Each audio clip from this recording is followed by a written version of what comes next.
Ya baik, eh, Assalamualaikum warahmatullahi wabarakatuh. Jadi perkenalkan, nama saya Muhammad Arsyad. Saya mahasiswa Hubungan Internasional A tahun 2020.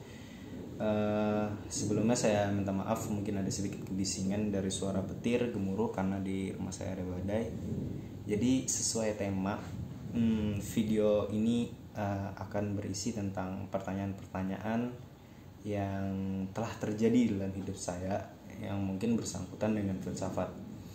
Jadi saya akan membahas tentang pertanyaan bagaimana seharusnya saya hidup dan apakah kehidupan saya berarti dan apa maknanya saya hidup.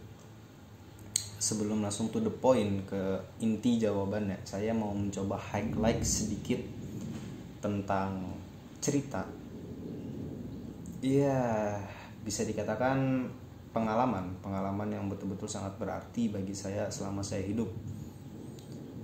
Di dalam pengalaman ini saya mendapatkan berbagai macam pelajaran dan berbagai macam makna yang mampu merubah diri saya sendiri pada saat itu.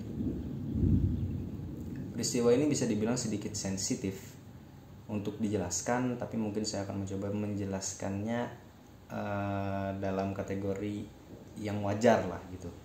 Maksudnya dengan bahasa yang halus. Jadi peristiwa ini terjadi ketika saat saya masih berada di bangku SMP, mungkin sekitar kelas 1 SMP dan kelas 2.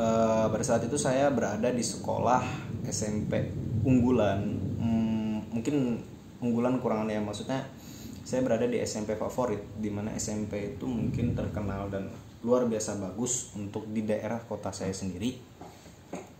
Jadi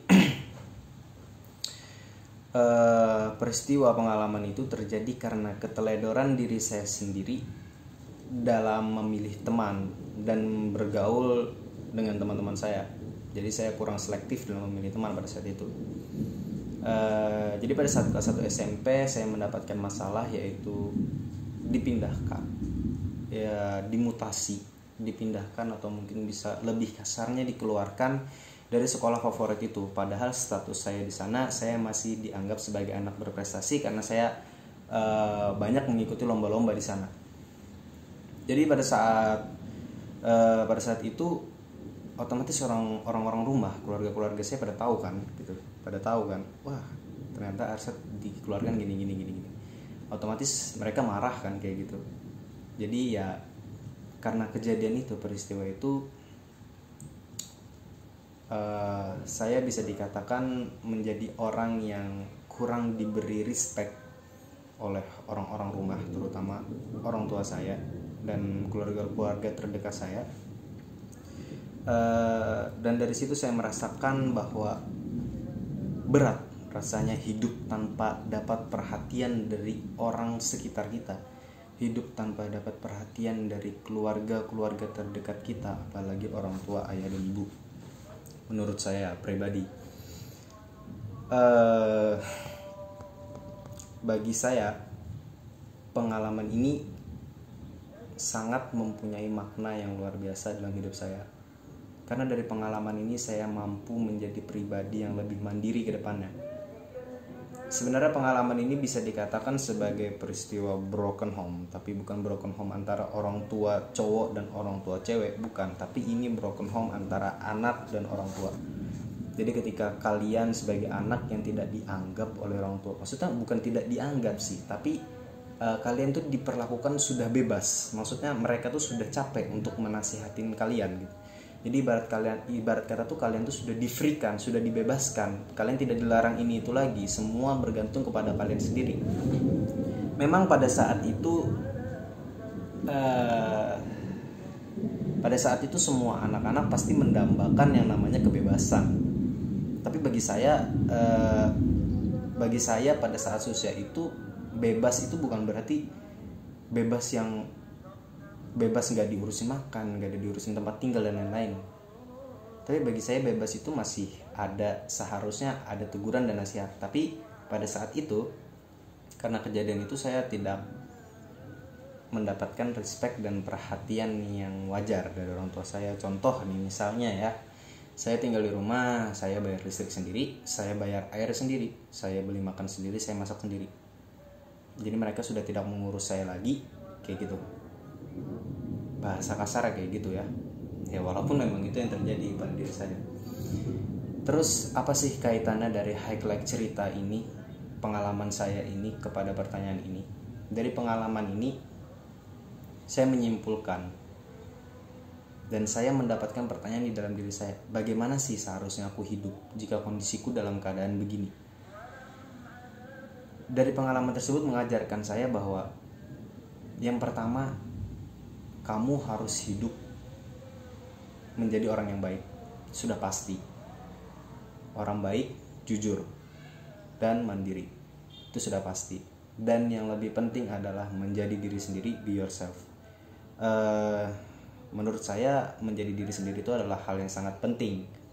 Karena jika kita hanya mau mengkopas atau menduplikat kehidupan orang lain, menduplikat kemampuan orang lain, itu tidak akan ada habisnya dan diri kita sendiri tidak akan berkembang.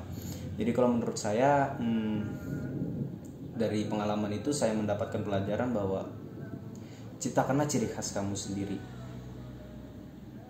Ciptakanlah ciri khas kamu sendiri, asalkan itu masih dalam ranah yang baik. Itu menurut saya. Karena pengalaman yang saya alami ini sudah memang bisa dikatakan benar-benar sangat luar biasa mengerikannya bagi diri saya yang mengalaminya ya. Saya jadi bisa hidup lebih mandiri dan mengerti bagaimana sih rasanya tidak mendapatkan perhatian dari keluarga-keluarga terdekat saya, khususnya orang tua saya. Terus apakah kehidupan saya berarti? Tentu pertanyaan ini muncul ketika kejadian itu terjadi. Awal-awal saya beranggapan bahwa kehidupan saya mungkin sudah tidak berarti lagi karena saya sudah tidak dapat perhatian dan lain-lain kan. Tapi di balik itu saya menyadari bahwa ternyata hidup itu perlu gitu nah. Hidup itu penting, hidup itu sangat berarti. Dengan hidup kamu bisa mencapai segalanya. Dengan hidup kamu bisa mencapai cita-citamu yang telah kamu impikan. Jadi dari pengalaman itu timbul rasa ingin mandiri, timbul rasa menyadari, timbul pemikiran menyadari bahwa hidup itu sangatlah berarti. Gitu nah. Tanpa ada hidup kita tidak punya pengalaman gitu.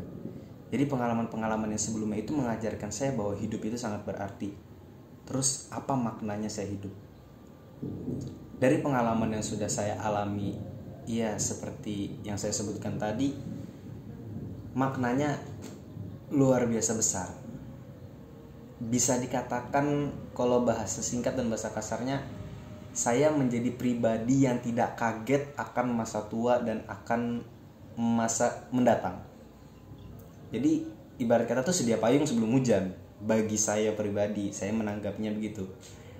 Dengan di usia yang sangat muda, 14 dan 15 tahun tersebut, siapa sih seorang anak laki-laki yang mampu, anak laki-laki mana sih yang mampu hidup tanpa perhatian orang tua dalam usia 14 tahun, 15 tahun? Iya, memang mungkin ada yang bisa hidup, tapi kan perlu berusaha keras. Iya, kalaunya ada keluarga lain yang mau bantu, tapi dalam posisi saya saat itu tidak ada yang ingin membantu dan saya memang betul-betul hidup mandiri. Ya walaupun memang hidupnya tinggalnya ya tetap di rumah orang tua, cuman dalam artian saya listrik saya bayar sendiri, saya air saya bayar sendiri, saya makanan bahan-bahannya saya beli sendiri dan masak sendiri. Walaupun itu ada orang tua masak, saya tidak bisa ikut makan. Maksudnya itu sebagai panis buat saya atas kejadian-kejadian yang dulu. Jadi karena kejadian dan pengalaman-pengalaman itu membuat saya tuh jadi lebih mandiri gitu nah. Lebih mandiri. Jadi saya tidak selalu bertergantungan dengan orang tua saya. Contoh ketika saya contoh untuk masa sekarang ya, untuk masa sekarang yang bisa dikatakan sudah netral, keadaannya sudah lebih baik ya, alhamdulillah. Jadi ketika saya ingin sesuatu, misalkan nih, saya harus beli perlengkapan komputer saya buat saya kuliah gitu kan, menunjang kuliah atau Zoom dan lain-lain, mengerjakan tugas dan lain-lain. Saya tidak lagi harus minta kepada kedua orang tua saya, misalnya, "Ma, Pak, bisakah tolong belikan ini?" Enggak. Alhamdulillah saya tidak ada lagi kata-kata gitu. Jadi yang saya lakukan, pertama yang saya pikirkan pada saat saya ingin memenuhi kebutuhan saya itu, saya harus cari kerja, saya kumpuli uang, saya nabung, akhirnya saya bisa beli sendiri. Jadi kehidupan saya itu sudah bisa dikatakan tidak terlalu tergantung lagi kepada orang tua begitu. Dan bahkan pada saat sekarang saya juga ikut membantu stabilitas ekonomi keluarga ya. Contoh ketika saya kerja gini-gini, saya bantu nih mak, ini pak, ini buat bayar listrik nanti, saya bantuin gini, saya bantu ikut tambahin. Ini kalau bayar air misalnya ada yang kurang, saya bisa bantu tambahin. Jadi menurut saya dari pengalaman saya sebelumnya yang bisa dikatakan sangat sensitif, penuh dengan luar biasa drop mentalnya, itu saya dapat makna yang sangat luar biasa, bisa membuat diri saya menjadi mandiri dan bisa menemukan jati diri saya sendiri. Itu sih menurut saya. Jadi ya agak susah sih dikatakan, tapi ya begitulah, makna-maknanya mungkin agak sulit dipahami. Jadi mungkin saya akan meringkasnya langsung to the point. Jawaban dari semua pertanyaan yang saya tanyakan dalam diri saya ini, alhamdulillah sudah saya jawab. Dan jawabannya adalah yang pertama, be yourself.